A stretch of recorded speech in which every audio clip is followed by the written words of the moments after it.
ये जो आवाज आपने सुनी ये थी अजित दादा की आवाज, जिसे आज से हम और आप नहीं सुन पाएंगे।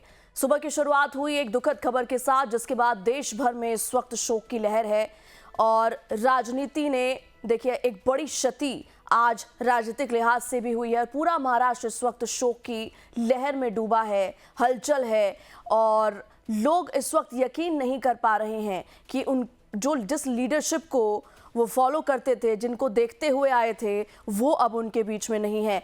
हादसे की 10 तस्वीरें अलग अलग एंगल से आपको दिखा रहे हैं। देखिए किस तरीके से जिस प्लेन का हादसा हुआ वो चकनाचूर हो गया और उसके बाद वो दुखद खबर आई बारामती में जो विमान दुर्घटनाग्रस्त जिसका डर सबको था। महाराष्ट्र के डिप्टी सीएम अजित पवार अब हम सबके बीच में नहीं रहे।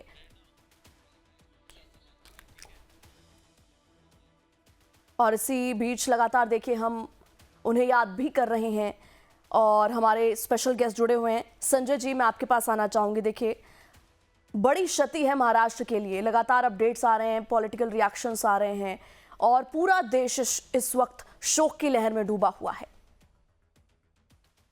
देखिए, ये महाराष्ट्र की क्षति नहीं है, एक राजनीतिक एक तरह से वैक्यूम क्रिएट हो गया। देखिए, कोई भी व्यक्ति इतना इस पोजीशन का या इस स्तर का अगर उसके साथ तो हमारे बीच नहीं रहता तो कहीं ना कहीं दुख का कारण होता है। और महाराष्ट्र के लिए एक एक कह सकते हैं उनका एक चेहरा, महाराष्ट्र के लिए एक मराठी मानुस और एक मराठा चेहरा इसको कहते हैं, वो हमारे बीच नहीं रहा। मराठा चेहरा कोई आम चेहरा नहीं था जो अपनी बातों को बहुत पुरजोर तरीके से रखता था। वो व्यक्ति जो अपनी बातों से कभी पलटता नहीं था और उसका जो राजनीति करने का तरीका था वो मतलब मॉडर्न और ट्रेडिशनल दोनों को लेकर चलने वाला व्यक्ति आज हमारे बीच नहीं है। जब सुबह ये हादसा हम लोग को तकरीबन शायद 8:45 पे क्रैश हुआ, 9:30 बजे तक हम सबको पता चल गया था, लेकिन इतना शौक था कि हम लोग खुद ही विश्वास नहीं कर पा रहे थे कि ऐसा हो सकता है। कई बार हम लोग एक दूसरे चैनल को बदल के जाने की कोशिश कर रहे थे ये हादसा हुआ है या एक सिर्फ अफवाह है, लेकिन जब पता चला कि नहीं हादसा हो गया है तो आप समझ सकती हैं कि पूरा देश, आप हो हम हो या किसी पार्टी के नेता हो, कहीं ना कहीं एक चिंता का विषय हो गया है। क्योंकि एक तरह से बहुत बड़ा वैक्यूम, एक तरह से बहुत बड़ा जो खालीपन होगा महाराष्ट्र की राजनीति में अजीत दादा पवार के जाने के बाद, क्योंकि शरद पवार अभी एक्टिव राजनीति में नहीं है। आप देख रहे हैं कि जो पुणे ऑनवर्ड्स वाला इलाका है पूरी तरह से एक तरह से कह सकते हैं अनाथ हो चुका है। तो ये एक तरह से एक चेहरा नहीं थे, एक तरह से वहां के लोगों ने एक अपना पिता समान, पिता तुल्य व्यक्ति खो दिया है, जो उनके साथ सुबह शाम दुख और सुख में हर समय खड़ा रहता था। वो व्यक्ति अब हमारे बीच में नहीं है। तो महाराष्ट्र की राजनीति में एक तरह से एक बहुत बड़ा टर्बुलेंस आया है। वो टर्बुलेंस इतनी जल्दी जाने वाला नहीं है, क्योंकि जो भी चीजें अगर इस तरह की घटना घटती है तो कहीं ना कहीं उसका दूरगामी परिणाम होता है और कहीं ना कहीं उसका असर दूर तक होता है। तो जो लोग एनसीपी के हैं या एनसीपी की विचारधारा को मानने वाले हैं, चाहे इनके चाहने वाले महाराष्ट्र के बहुत सारे लोग हैं जो उनको चाहते थे, एकदम इनके लिए दीवाने हुआ करते थे, उनके लिए एक तरह से बड़ा ही दुख का समय है। और उस दुख पे मतलब शब्द जो है, हमारे शब्दकोश भी कम पड़ रहे हैं, क्योंकि कहीं ना कहीं जो इस तरह की चीजें होती हैं, इस तरह की घटना घटती है, जो हमारे बड़े नेता होते हैं हमारे बीच नहीं रहते हैं, तो उनकी जगह कोई दूसरा नहीं ले सकता, दूसरा चेहरा आ सकता है, दूसरा कोई व्यक्ति हो सकता है। लेकिन इस तरह का व्यक्तित्व रखने वाला, इस तरह का एक्सपीरियंस रखने वाला, इस तरह का राजनीति करने वाला व्यक्ति दोबारा अजित दादा पवार दोबारा नहीं हो सकते, या अजित दादा पवार ऐसा कोई नहीं हो सकता। क्योंकि कार्बन कॉपी, देखिए हम फोटो कॉपी तो सुनते हैं, लेकिन फोटो कॉपी होती नहीं है। फोटो कॉपी में भी इंक मिट जाती है, तो फोटो कॉपी बनने लायक भी कोई नेता आज के दिन में महाराष्ट्र में मुझे नहीं दिख रहा। नो डाउट कोई एनसीपी का कोई कल चेहरा भी हो सकता है, कोई और हो सकता है, लेकिन राजनीतिक क्षति है महाराष्ट्र के लिए, हम सबके लिए और देश के लिए। सबसे बड़ा बात यह है कि एनसीपी पार्टी के लिए एक बहुत बड़ी क्षति है कि अब इसके बाद अब क्या। सबसे बड़ा प्रश्न है कि अब क्या, अब क्या के लिए बहुत मंथन चिंतन करना पड़ेगा। उसमें कहीं ना कहीं शरद पवार जी को भी उतरना पड़ेगा कि उस मंथन में, क्योंकि सबसे उनके बाद सबसे पावरफुल कह सकते हैं या लॉबी की तरह काम करने वाला एक एग्रेसिव नेता है जो था उनका भतीजे, वो दुनिया में नहीं है। तो उनको कहीं ना कहीं कुछ जिम्मेवारियां उठानी पड़ेंगी और उसी में से किसी एक को नेता चुनना पड़ेगा एनसीपी के लिए। लेकिन हमें नहीं लगता कि कोई दूसरा व्यक्ति अजित दादा पवार बन सकता, दूसरा व्यक्ति पार्टी जरूर चला सकता है, अजीत दादा पवार का जो जगह खाली हुई है उसको कोई भर सकता है, और ये बहुत ही दुखद है। और दुखद घटना है, इस पे जरूर जांच होनी चाहिए कि ये अचानक ऐसा क्यों हो गया।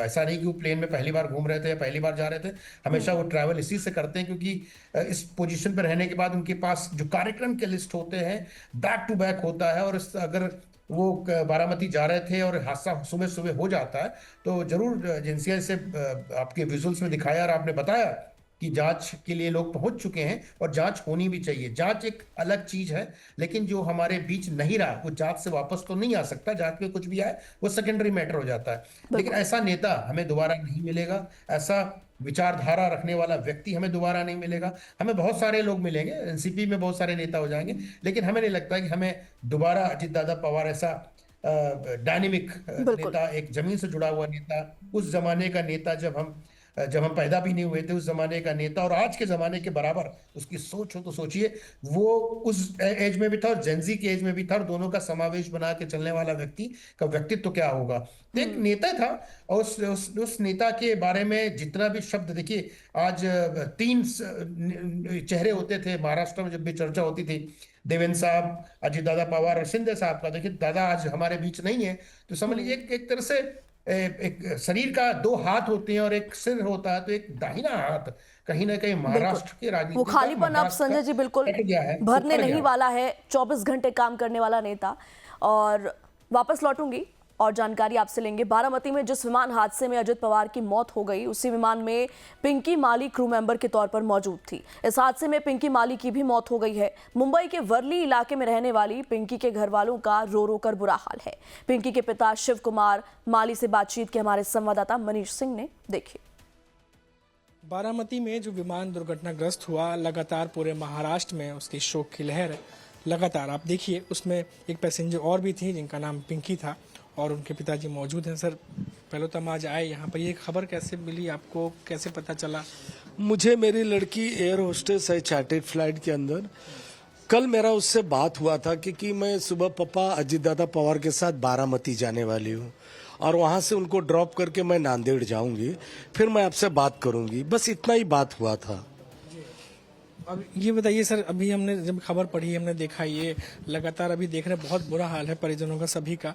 ये जब आखिरी बार बात हुई थी, एयर होस्टेस थी वो, शुरू से एयर होस्टेस बनना चाहती थी या क्या था, किस तरह? नहीं, दो चॉइस था उसके पास, मॉडलिंग का और एयर होस्टेस का। 12वीं पास थी इंग्लिश मीडियम से। वो बोल रही थी कि पापा मैं कौन से इसमें जाऊं करके, तो मैंने उसको गाइड किया कि एयर होस्टेस की करो। बोले क्यों?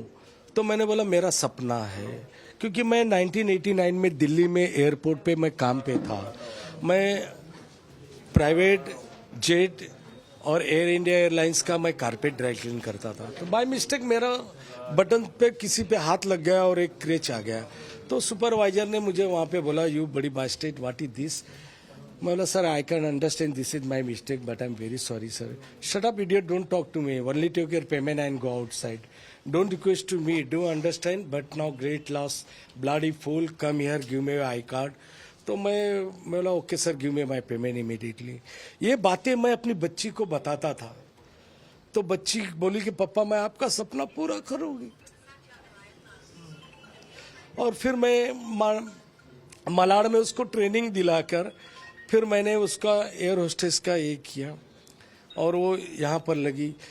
राष्ट्रपति, प्रधानमंत्री के बंधु और सीएम के साथ, देवेंद्र फडणवीस के साथ, और काफ़ी बड़े लोगों के साथ, उसका नितिन गडकरी के साथ, हमेशा वो चार्टर्ड फ्लाइट के ही अंदर वो रहती थी, बावन कुले साहब वगैरह हो। मगर मैंने कभी सोचा नहीं कि आज वो प्राइवेट चार्टर्ड उसका आखिरी फ्लाइट होगा। बहुत प्राउड होता था लड़की के ऊपर। सर, आखिरी अभी आपसे जब आखिरी बार बात हुई थी, और क्या कुछ बातचीत हुई थी कि कब तक वापस आना है, क्या कुछ कह रहे थे वो? मतदान के दिन वो आई थी, मुझसे मुलाकात हुई, मम्मी से, अपने भाई से मिली। मतदान के बाद गई तो 2 दिन पहले बोली कि मैं अजित दादा को बोलूंगी आपके बारे में, तो उन्होंने मुझसे बात भी करवाया और आई बॉम्बे, और बॉम्बे से फिर आज ही चली गई। और आज जाने के बाद जब हमें पता चला, कल तो वो बताई मुझे कि मैं दादा के साथ जा रही हूँ, ऐसा ऐसा है करके, आने के बाद पापा मिलूंगी। जब हमने टीवी लगाया तो अजित दादा का फ्लाइट क्रैश हो गया लैंडिंग करते समय, तब हमारे हाथ पांव फूले, क्योंकि ट्रेन के एक्सीडेंट, बस के एक्सीडेंट में कुछ चांसेस रहता है कुछ, लेकिन फ्लाइट के अंदर इम्पॉसिबल।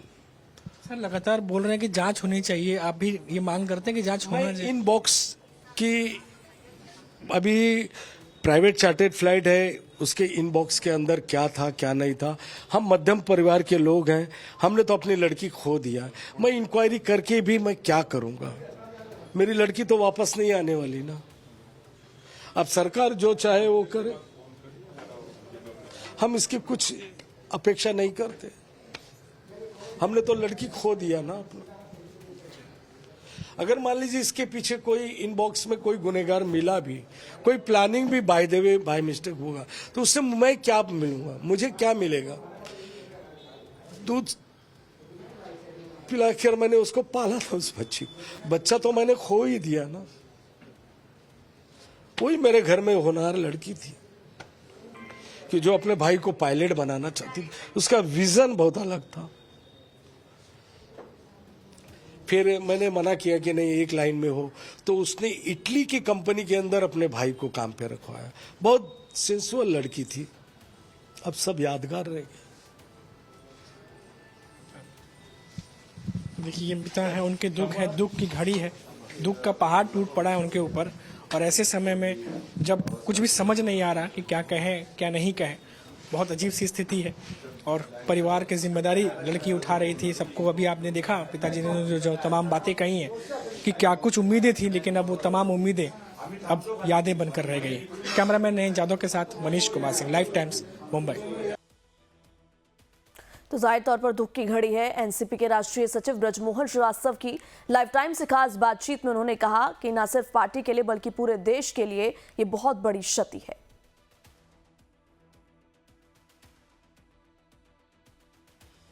बारामती से आज बेहद दुखद खबर सामने आई, जिसमें जहां प्लेन क्रैश के दौरान महाराष्ट्र के डिप्टी सीएम अजित पवार समेत 5 अन्य लोगों की मौत हो गई। इस पे इस वक्त हमारे साथ चर्चा के लिए एनसीपी के नेशनल सेक्रेटरी ब्रजमोहन श्रीवास्तव जी मौजूद हैं। सर, दुखद खबर, पार्टी के लिए बेहद दुखद घड़ी के बहुत दुखद खबर है। हम लोगों को जब से पता लगा है, हम लोगों को इस पर विश्वास करना मुश्किल हो रहा है कि अजित दादा पवार अब हम लोगों के बीच में नहीं है। वो एक ऐसे राजनेता थे जो सुबह 5 बजे से उठ के रात के 11 बजे तक जनता के लिए काम करते थे और लगातार वो हम लोगों के भी संपर्क में रहते थे। चूँकि मैं उनका राष्ट्रीय महामंत्री हूँ, तो कई बार उनको सुबह उनका टेलीफोन आता था, क्योंकि उनकी आदत थी कि सुबह 5 बजे से लेकर रात के 11 बजे तक लोगों के बीच में रहना। तो सुबह उनका जब सुबह घंटी बजती थी तो मैं समझ जाता था कि टेलीफोन निश्चित रूप से अजित दादा का होगा। अभी 3 दिन पहले भी मेरी उनसे बात हुई थी, क्योंकि महाराष्ट्र में अभी जो नगरीय निकाय के चुनाव थे वो अभी समाप्त हुए थे और वहाँ पर फिर अब जिला पंचायत के इलेक्शन की तैयारी हो रही थी। 3 दिन पहले ही मेरी उनसे इस मुद्दे पे बात हुई थी। आज जब अभी मुझे पता लगा तो मेरे को तो पहले विश्वास ही नहीं हुआ कि ऐसा कुछ हो सकता है, लेकिन ये हकीकत है। महाराष्ट्र ने एक बहुत अच्छे राजनेता को खोया है। वो एक ऐसे वित्त मंत्री थे जो 7.5 लाख करोड़ का प्रबंधन करते थे और लगातार एक वित्त मंत्री के रूप में वो लगातार काम कर रहे थे। देश के बेहतरीन वित्त मंत्रियों में से एक उनकी पहचान थी। इसके साथ ही साथ प्रशासनिक दक्षता भी उनकी भरपूर थी। इसीलिए लोग कहते थे कि अजित दादा पवार एक ऐसे नेता हैं जो इरादे और वायदे के पक्के राजनेता। अगर उन्होंने इरादा कर लिया तो उसे पूरा करते थे और यदि वायदा कर लेते थे तो उसे पूरा करते थे। वीडियो जर्नलिस्ट संदीप रावत के साथ मैं खुशबू सिंह, लाइव टाइम से। तो देश भर में इस वक्त शोक की लहर है, क्योंकि महाराष्ट्र के डिप्टी सीएम प्लेन क्रैश में आज उनका निधन हो गया है। और जिसके बाद पूरे देश में देखिए वो लोग जो उनके साथ राजनीतिक तौर पर जुड़े थे और किसी भी तरीके से जुड़ाव उनका रहा, अजित पवार के साथ, जिन्हें अजित दादा पवार कहा जाता था, आज वो शोक में इस वक्त डूबे हुए हैं। और महाराष्ट्र से और अलग अलग जगहों से हम तस्वीरें आपको दिखा रहे हैं। खास तौर पर महाराष्ट्र की अगर हम बात करें तो वहां पर वो कार्यकर्ता जो हमेशा कदम से कदम मिला करके अजित पवार के साथ चलते थे, आज वो अपने आप को अनाथ महसूस कर रहे हैं। क्योंकि देखिए एक लीडर के तौर पर और जाहिर तौर पर वो शख्स जो कि 24 घंटे काम करने को तैयार रहता था, उसका ना होना, उस लीडर का साया सिर से उठ जाना, अपने आप में ये एक दुख की घड़ी है। और अलग अलग देखिए पॉलिटिकल रिएक्शंस भी आ रहे हैं, प्रधानमंत्री मोदी से लेकर गृह मंत्री अमित शाह तक और सीएम देवेंद्र फडणवीस, सब ने इस पूरे घटना पर शोक व्यक्त किया है। और हमारे साथ राजनीतिक विश्लेषक संजय राणा जी मौजूद हैं। संजय जी, देखिए, एक तरफ जैसा कि मैंने कहा कि उनका एक व्यक्तित्व था 24 घंटे काम करने का, हर वक्त वो एक एक्टिव मोड में रहा करते थे, और एक उनकी शैली थी कि जुबान दी तो दी, इसके लिए वो जाने जाते थे, ये उनका पैटर्न था। क्या कहेंगे आप इस पर? ये बिल्कुल यही मैं बताना चाह रहा था, और जब भी हम इसके पहले ब्रेक के जाने के पहले मैंने बोला था, वो कद्दावर नेता थे। वो ऐसा नेता थे जो कह दिया सो कह दिया, चाहे पावर में हो चाहे विपक्ष में। जो काम कहते थे वो करके दिखाते थे, इसलिए उनको कहा जाता था, उनको शरद अजीत दादा पवार नहीं बोलता था, तो अजीत दादा ही लोग बोलते थे, दादा बोलते थे। तो इतना ज्यादा उनका प्रेम था, लोगों का प्रेम था उनके प्रति, कि अगर उनके पास कोई समस्या लेके जाए या कोई काम हो तो वो उचित जो समय कार्रवाई होती, इमीडिएट एक्शन उनका लेते थे, और अपने जो कह दिया तो उसे पलटते रहे थे। और अभी मैं, आप अभी विजुअल देख रहा था, और अभी आप बोल रही थी तो मैं कुछ सोच रहा था, और सोचते सोचते ये दिमाग में आया कि देखिए, इनके चुनाव चिन्ह घड़ी है, और इन व्यक्ति को देखिए, इस ब्लास्ट में अगर हम किसी की मृत्यु हो जाती है तो अंतिम दर्शन, या हम उसको उसको देखने जाते हैं, उसको नमन करने जाते हैं, उसको पुष्प अर्पित करने जाते हैं, तो उस व्यक्ति के हमें नहीं लगता कि उनकी एक शरीर भी मिलेगा तो हमें क्या पहचान मिलेगी, या हो सकता है उनको घड़ी मिले, या हो सकता है उनके वस्त्रों से हम पहचान कर सके। तो ये और भी दुखद होता है कि आप किसी को इतना प्रेम करते, स्नेह करते, इतना ज्यादा लगाव है, अंतिम वक्त में उसको आप देख भी ना पाए। वो आपके सामने भी है लेकिन उसको आप महसूस भी ना कर पाए। इससे बड़ा दुख किसी का नहीं हो सकता। और हम सब, चाहे वो राजनीति में हो, गैर राजनीति में हो, पार्टी से जुड़े हो, किसी और पार्टी से जुड़े हो, जो एक नेता की एक छवि होती है, एक नेता का एक काम करने का तरीका है, वही उसको बड़ा बनाता है। और ये ही उनका तरीका था, जो कहते थे वो करते थे, डिलीवर करने में बिलीव भी करते थे। मैं ये नहीं बोलता कि उनकी राजनीति करने की स्टाइल क्या थी, लेकिन उनका काम करने की स्टाइल, जो उनकी चाहे कॉन्स्टिट्यूंसी बारामती हो, या वहां से रहने वाले हैं वहां के लोग हो, चाहे आसपास का, पुणे ऑनवर्ड, देखिए पुणे से उन्होंने अपनी राजनीति चालू की थी, और पुणे ऑनवर्ड्स दादा की एक जो एक काम, एक जो इमेज है और दादा की एक छवि है, वो समझ सकते हैं कि एक भगवान तो नहीं बोल सकते, लेकिन भगवान के तुल्य माना जाता था, और लोग बहुत उससे स्नेह भी करते थे। और स्नेह का कारण क्या होता है, देखिए, जनता से आप जब जुड़े रहते हैं, जनता के बीच रहते हैं, जनता की बात करते हैं, उनकी समस्याओं को सुनते हैं, उनकी समस्याओं का समाधान करते हैं, तो जनता आपको भगवान तो बनाई देती है। आज के जमाने में भगवान तो नहीं आएंगे, यही सब भगवान हैं जो राजनेता है, चाहे मोदी जी हो, योगी जी हो, दादा हो, ये लोग नेता नहीं है, ये एक तरह से भगवान है, क्योंकि आपकी हर समस्याओं में आपके बगल में खड़े हैं, आपके साथ खड़े हैं, आपकी समस्याओं को दूर कर रहे हैं। तो ये जो नेतृत्व करने की क्षमता, जो काम करने की क्षमता, और 24 घंटे 24/7 को कहा जाता, देखिए, ये 66 ईयर ऐसे नहीं थे कि बहुत छोटे थे या बहुत बड़े थे।